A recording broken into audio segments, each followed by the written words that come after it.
Welcome, everybody, to our deep dive into Ikigai. We're going to be talking about a philosophy for living a longer, happier life, the Japanese way, and I think this is going to be a fascinating one. Yeah, absolutely. It is. It's going to be a fascinating one. We've got a stack of sources to help us unpack this. We have a TEDx talk, a book dedicated to Ikigai, another one about finding meaning, and even a book profiling 25 people who have found their own Ikigai. That's awesome. I'm really excited to dive into this with you. So just for our listeners, we should probably just define Ikigai quickly. So what is Ikigai? Yeah, so Ikigai, it's not just some trendy buzzword, right? It's really a whole philosophy for living a longer and happier life in the Japanese way. I love that. And we're not just going to define it, we're going to see how it's actually lived by real people. Yeah, I'm excited to hear about the real people.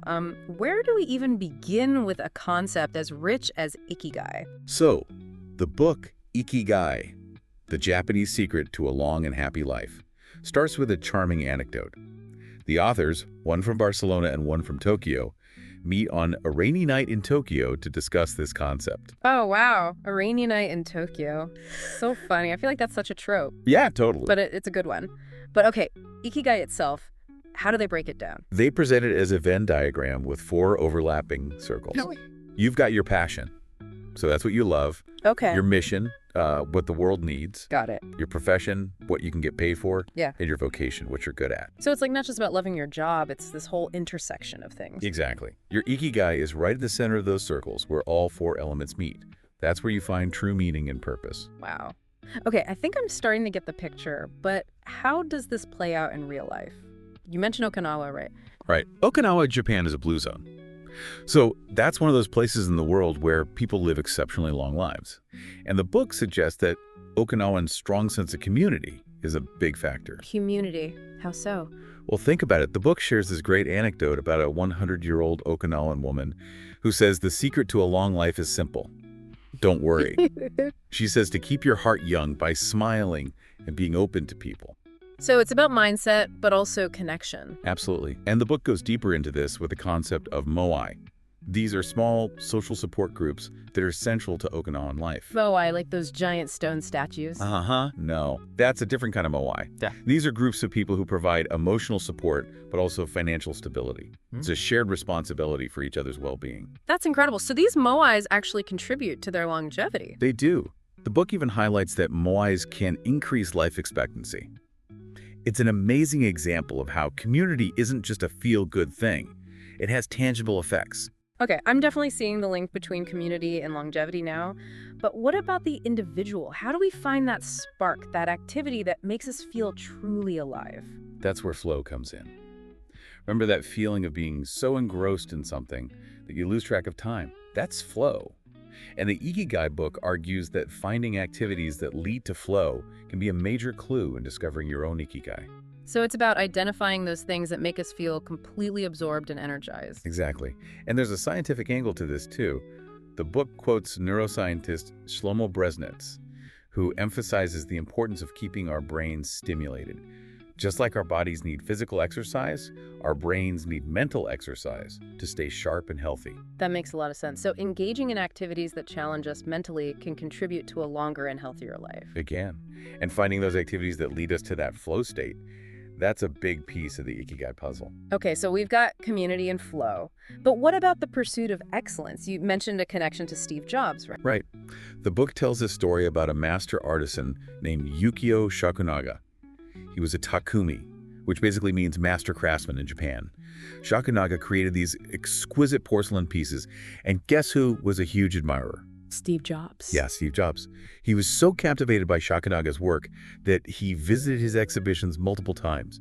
He was fascinated by his dedication to his craft, his meticulous attention to detail, and his relentless pursuit of perfection. Wow, so this master craftsman embodied that Ikigai spirit of finding joy in the process and striving for excellence. He did, and this connection to Ikigai is so powerful because it shows how finding your purpose, your passion, can fuel a lifetime of creativity and innovation. It's about finding that thing that makes you want to get up in the morning and create something beautiful and meaningful. And the book even mentions that Jobs would return to Kyoto throughout his life, seeking inspiration from Japanese artisans like Shakunaga. That's such a cool detail. It shows how Ikigai isn't just a theoretical concept. It can inspire and influence even the most innovative minds. But speaking of inspiration, you mentioned a book that profiles 25 individuals living their Ikigai. Can you tell me more about those stories? Absolutely. You know, The Glory Not the Story dives into the lives of 25 individuals who have found their Ikigai in diverse and inspiring ways. One of those stories is about Arti Kumar, a woman who found her Ikigai in working to eliminate preventable deaths in mothers and newborn children in rural India. Wow, that's incredible work. It sounds like she found her Ikigai in aligning her skills with a mission that deeply resonates with her. Exactly. And then there's Jason. He's an entrepreneur who built a successful hostile chain, but then felt a pull towards a career in artificial intelligence. It highlights how Ikigai isn't static. It can evolve as we grow and our passions shift. It's like he followed his curiosity and allowed his Ikigai to unfold over time. What other stories stood out to you? Well, there's the incredible story of Swami Turiyananda, who was formerly known as Arpit Singhal. He was a national topper, an investment banker, and decided to leave it all behind to become a monk. Wow, that's quite a shift. It seems like he found his Ikigai in a path that completely defied conventional expectations. He did, and it's fascinating how these stories demonstrate that Ikigai is deeply personal. It's not about following a prescribed path, but about uncovering what truly resonates with your soul. Okay, so we've explored some inspiring examples of people living their Ikigai, but for those of us still on the journey, where do we even begin? Are there any practical tips from the sources that can help us discover our own Ikigai? There are, and that's what we'll dive into next. So one of the most practical pieces of advice that came up repeatedly was to reflect on the activities that bring you into a flow state. You know those moments where you lose yourself completely? Yeah, like when I'm writing and the words just seem to flow effortlessly, or when I'm engrossed in a good book and hours just disappear. Exactly. The book suggests paying attention to those moments. What do they have in common? What makes them so engaging? That's a great point. By noticing those patterns in our flow states, we can uncover clues about our strengths, passions, and the activities where we truly excel. It's like reverse engineering our own happiness. It is. Another tip is to think about your passions, your skills, and what the world needs. Where do those intersect? Because that's where you can have a real impact. So it's not just about what we're good at or what we enjoy, but also about how those things can be used to contribute to something bigger than ourselves. Right. And don't forget about the work you actually get paid for. Does it align with your passions and the world's needs? That's a tough question for a lot of people, I imagine. It's like finding that sweet spot where you can earn a living doing something you love, and that also benefits others. It is. But the sources also encourage us not to be afraid to experiment, try new things, explore different fields, and step outside of your comfort zones. I love that advice. It reminds me of that quote, "The cave you fear to enter holds the treasure you seek." That's a good one. And the book Ikigai, The Japanese Secret to a Long and Happy Life, also emphasizes the importance of cultivating good habits. Things like waking up early, spending time in nature, eating healthy foods, and practicing mindfulness. Those are great habits for overall well-being. But how do they specifically relate to finding your Ikigai? Well, think about it. When you feel your best physically and mentally, you're more likely to have the energy and focus to pursue your passions and make a positive impact on the world. It's like building a solid foundation for a fulfilling life. Exactly. And speaking of well-being, the book also delves into the importance of managing stress. Did you know that chronic stress can actually accelerate the aging process? Really? I had no idea. It's true. And they connect this to a Japanese concept called morita therapy, which encourages acceptance of your feelings rather than trying to control them. That sounds interesting. So it's about learning to ride the waves of our emotions rather than fighting against them. Exactly. The book even quotes the Vietnamese monk Thich Nhat Hanh, who talks about welcoming our feelings, even the unpleasant ones. It's a reminder that struggling with our emotions only makes them stronger. It does. And the book also mentions another interesting practice called Nikan meditation. Nikan meditation. What's that all about? It's a form of self-reflection where you ask yourself 3 questions about your relationships. Okay, I'm intrigued. What are the questions? What have I received from this person?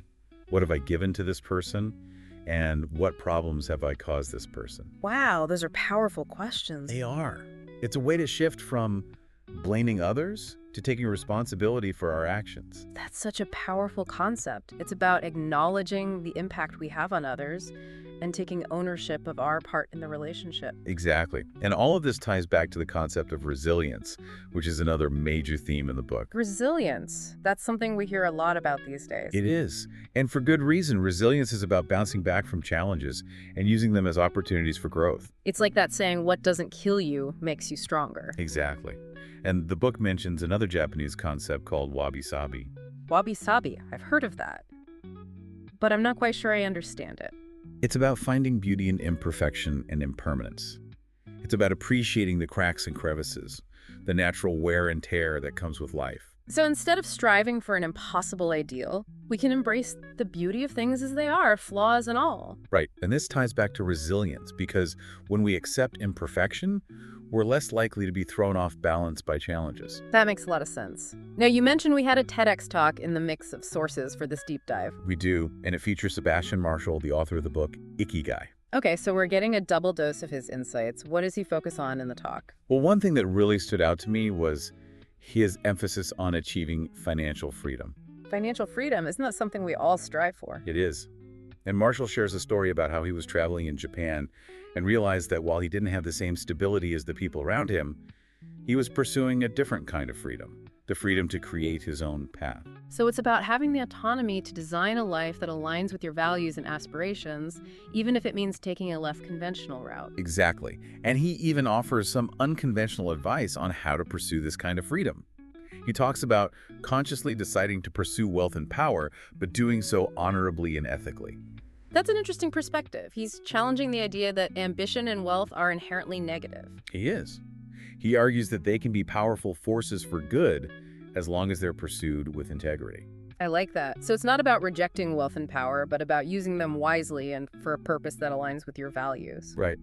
And he also emphasizes the importance of being friendly, helpful, and giving to people without expecting anything in return. That's great advice. It's about building genuine relationships and contributing to the well-being of others. It is. And he even encourages readers to reach out and express gratitude to people who have impacted their lives. That's such a simple but powerful act. It's about acknowledging the people who have helped us along the way and expressing appreciation for their contributions to our lives. Exactly. And another key theme in Marshall's work is the power of committing to your goals and persevering through challenges. That sounds like essential advice for anyone pursuing their Ikigai. It is. He even talks about scratching and clawing forward, acknowledging that the path to success isn't always easy or glamorous. So it's about embracing the struggle, knowing that the rewards will be worth the effort. Right. And he provides some practical tips for staying on track, including using a daily checklist to monitor your progress. I love checklists. They're such a simple but effective way to stay organized and focused. They are. And he also stresses the importance of refining your habits and customs to support your goals. So it's about making those small, incremental changes that add up over time. Exactly. And he also delves into the importance of refining your thinking and learning new skills. He specifically mentions understanding probability and statistics, basic financial accounting, and execution skills, the ability to get stuff done. Those are all valuable skills for anyone, regardless of their field. But how does he connect them to Ikigai? Well, he argues that expanding your skill set can open up new possibilities and enhance your ability to navigate the world, which in turn can help you find and pursue your Ikigai more effectively. It's like equipping yourself with the tools you need to succeed on your journey. It is. And he even encourages readers to learn about health, nutrition, exercise, and even the science of addiction. Wow, that's a holistic approach to personal development. It is. He recognizes that taking care of your physical and mental well-being is crucial for achieving your full potential. That makes a lot of sense. Now, we've talked about the importance of flow and pursuing goals, but what about those moments when we get stuck? When we feel overwhelmed or unsure of the next step? That's a great question. And Marshall actually addresses this in his book. He talks about this concept of the creator's curse. The creator's curse, what's that? It's that feeling of perfectionism that many creative professionals struggle with. They're constantly refining their work, never feeling like it's quite good enough to release. Oh, I know that feeling all too well. Yeah. It's like that inner critic that's always telling you to do more, be more, perfect it more. Exactly. And Marshall shares a quote from the book Art and Fear that really resonated with me. Quantity always trumps quality. Interesting. So it's about getting out of our heads and just creating more, even if it's not perfect. Exactly. He argues that the more we produce, the better we become, and the more likely we are to create something truly remarkable. It's like taking the pressure off perfection and focusing on the process of creation itself. It is. And he also encourages readers to take action and start building things, even if they don't feel ready or don't have all the answers. He provides a list of low-risk projects that people can start working on, emphasizing that the biggest risk is not taking any risks at all. I love that. It's a reminder that we don't have to have it all figured out to get started. We just Yeah. need to take that first step and trust that we'll learn along the way. Absolutely. Now let's shift gears and look at another book that takes a slightly different angle on Ikigai. It's called Ikigai, The Japanese Art for Finding Happiness, by Michael Luck. Okay, so we're exploring another perspective on this fascinating concept. What does Michael Luck bring to the table? Well, he delves into the 4 key factors of Ikigai that we discussed earlier: passion, skill, commitment, and courage. But he takes it a step further and applies these principles to organizations as well. That's an interesting twist. So he's saying that Ikigai isn't just for individuals, but for companies too. He is. He sees Ikigai as a powerful tool for organizational development. He suggests that companies can use these principles to create a more fulfilling and purpose-driven work environment for their employees. That makes a lot of sense. When people feel like their work has meaning and purpose, they're more likely to be engaged and productive. Exactly. And he also provides a practical framework for individuals to identify their Ikigai. He prompts them to reflect on what they're good at, what they love to do, what the world needs, and what they can be paid for. So it's a structured approach to self-discovery that encourages individuals to consider all aspects of their lives and how they intersect to create a sense of purpose and fulfillment. Exactly. And he emphasizes the importance of finding work that aligns with your values and passions, even if it takes time and effort. It's a reminder that the journey to finding your Ikigai is an ongoing process, one that requires patience, persistence, and a willingness to explore different possibilities. It is. And he even offers practical advice on job searching, encouraging readers to leverage online platforms like Indeed and LinkedIn to find opportunities that match their skills and interests. It's a reminder that in today's digital age, there are countless resources available to help us find meaningful work that aligns with our Ikigai. Absolutely. He also highlights the importance of networking and building relationships with people in your fields of interest. That's great advice. It's about building those connections that can open doors to new opportunities and provide valuable support along the way. It is.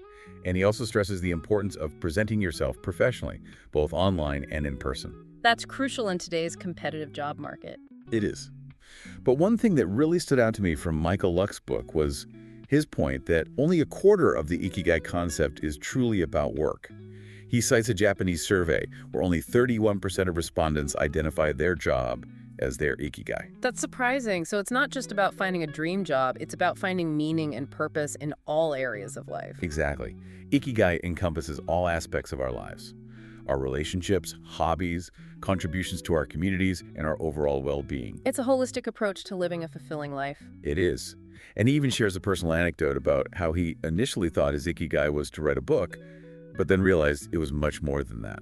I'm curious, what did he discover about his Ikigai? He realized that his true Ikigai was about connecting with the world through writing and using his voice to make a positive impact. So it was about the purpose behind his work, not just the work itself. Exactly. And he emphasizes the importance of balance, especially in a culture that often glorifies workaholism. That's a great reminder.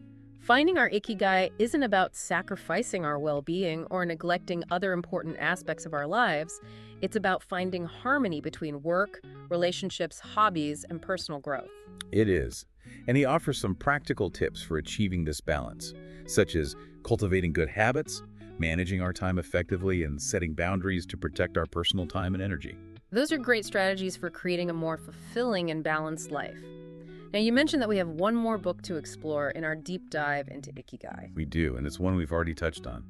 Ikigai, The Japanese Secret to a Long and Happy Life by Hector Garcia and Francesca Morales. Okay, so we're circling back to that book for another layer of insights. We are. And one of the things they highlight is this concept of microflow. Microflow, what's that all about? Well, you know how we talked about flow being that state of complete absorption in an activity? Microflow is about finding those small moments of flow throughout the day. So we don't have to wait for big projects or grand adventures to experience flow. We can find it in everyday activities. Exactly. They suggest finding those small moments of joy and engagement, whether it's cooking a delicious meal, gardening, or even playing with your pets. I love that. It's about finding those little sparks of joy that light up our day. It is. And they even suggest keeping a flow journal to track these moments and identify patterns. That's a great idea. By paying attention to those activities that bring us into a state of flow, we can learn more about ourselves and what truly brings us joy. Exactly. Now, the book also delves into a practice called Qigong. Qigong, I've heard that term before, but I'm not sure I understand what it is. It's a practice that involves regulating the body, breath, mind, and life force. Okay, so it's a mind-body practice. It is. And they connect Qigong to the idea of cultivating our life energy, which they argue is essential for pursuing our Ikigai with vitality and enthusiasm. So it's about nurturing our inner resources so that we can show up fully in our lives and pursue our passions with energy and focus. Exactly. And they even provide specific methods for practicing Qigong, including focusing on posture, breath, and mental clarity. That sounds fascinating. I'd love to learn more about that. Me too. And speaking of fascinating concepts, the book also explores the idea of anti-fragility. Anti-fragility. That sounds intriguing. It is. They talk about how anti-fragile systems actually benefit from disorder and chaos, becoming stronger as a result of challenges. That's a powerful idea. It's like that saying, what doesn't kill you makes you stronger. But they're taking it a step further. They are. They argue that anti-fragile systems don't just survive challenges, they thrive on them. So instead of trying to avoid challenges, we can learn to embrace them as opportunities for growth and resilience. Exactly. And they even provide some specific examples of anti-fragility in action, such as how the Japanese construction industry actually benefited from the 2011 earthquake and tsunami because of the need to rebuild. That's incredible. So sometimes even in the face of tragedy and destruction, there can be opportunities for growth and renewal. There can be. And they also talk about how we can cultivate anti-fragility in our own lives by embracing challenges, learning from our mistakes, and constantly adapting to change. It's a reminder that resilience isn't about avoiding failure, but about learning from it and using it as fuel for growth. Exactly. Now, remember that book we discussed earlier, The Glory, Not the Story? The one with the 25 individuals who found their Ikigai. That's the one I thought we could dive back into that and explore some of those inspiring stories in more detail. I'd love that. Whose story shall we start with? Well, there's the story of Abhishek, an entrepreneur who, after a successful exit from his first startup, decided to tackle a new challenge, disrupting the telecommunications industry. Wow, that's ambitious. What did he do? He co-founded a company called Circles Life, which became the world's first fully digital telecommunications company. It's a testament to the power of innovation and the ability to challenge the status quo, even in industries that seem resistant to change. It is. And then there's the story of Ano, who found his Ikigai in the field of biomimicry. Biomimicry, that sounds fascinating. What is that exactly? It's about studying nature's designs and processes, and then imitating them to solve human problems. Anos was fascinated by how nature solves problems and saw the potential to apply those principles to design and innovation. So it's about learning from nature and applying its wisdom to our own creations. Exactly. And Anos' dedication to pursuing his passion is truly inspiring. He even pursued a PhD in biomimicry and eventually landed a dream job with BirdLife International, working to save endangered bird species.